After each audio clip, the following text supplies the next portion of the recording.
This is Sandy Tankus for TOS50.com, the other side of 50. And I'm here today with Corinna Lowenthal. Good morning, Corinna. Good morning. How are you? I'm fine, thanks. How are you? Great, thank you. And Corinna is a nutritionist. And we're very fortunate because she has a great background and she's going to be writing for the website on a regular basis to give us some tips on healthy eating and some healthy recipes. Yes, very excited about it. Thank you. Okay, and I'm very excited to have you do that. And I know that you started out in the pharmaceutical industry. You are a licensed, registered dietitian. Yeah, I'm a registered dietitian, And I went to school at NYU for my master's degree. Worked as a dietitian for 5 years in hospitals. Well, that sounds great. Yeah. And I know that you also worked, as I said, in the pharmaceutical industry. Yes. And I know you've worked in hospitals as a clinical dietitian. Yeah.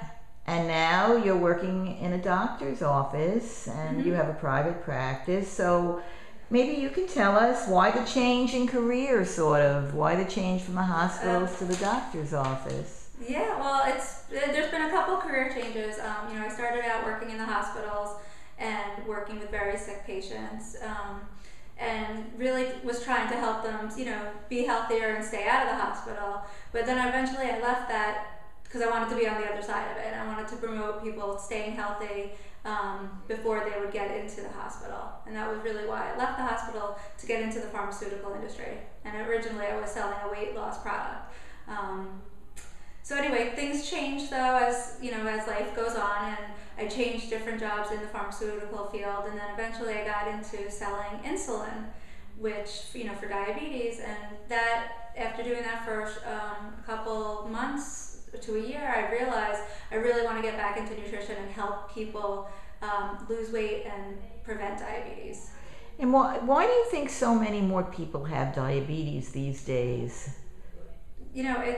There's probably a couple reasons, but I think people generally are eating more than they used to and exercising less. I think portion sizes are bigger. If you go to a fast food restaurant or even just a regular nice restaurant, portion sizes are bigger.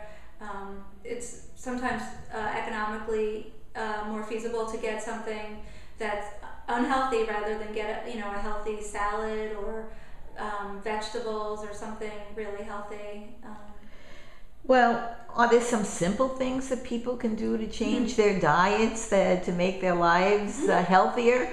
Overall, yes, but everybody's different. Everybody's life is different. I always tell people to plan ahead.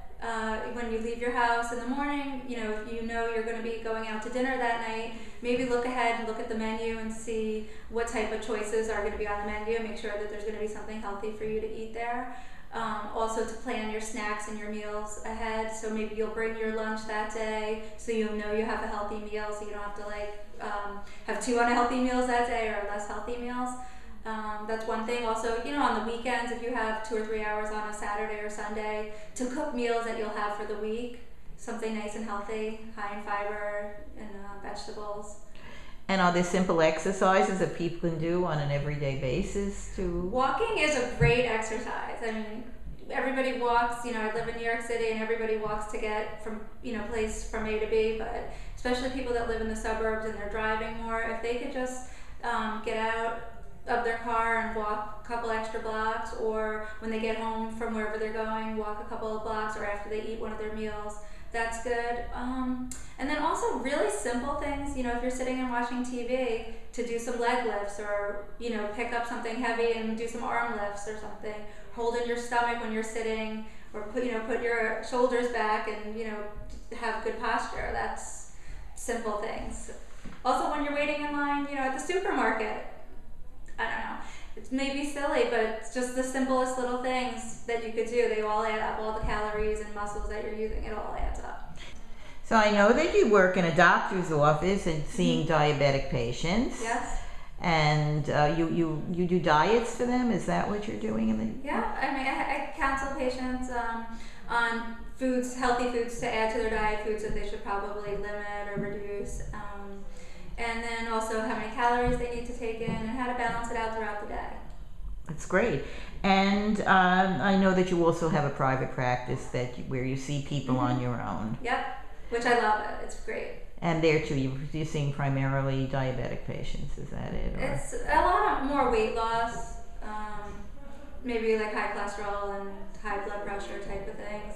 But it's everything. They kind of all go together at some point, unfortunately, but a healthy diet combats a lot of those issues. So. Great, and thank you very much. We're going to put your information on the site so that if people want to get in touch with you, they'll be able to. Okay, great, thank you. And we look forward to seeing your articles here every, whenever. I think that they'll probably be every other week to start, and we'll see how that goes. And looking to learning a lot about health and nutrition. Okay, thank you so much. And thank you. Okay, bye-bye.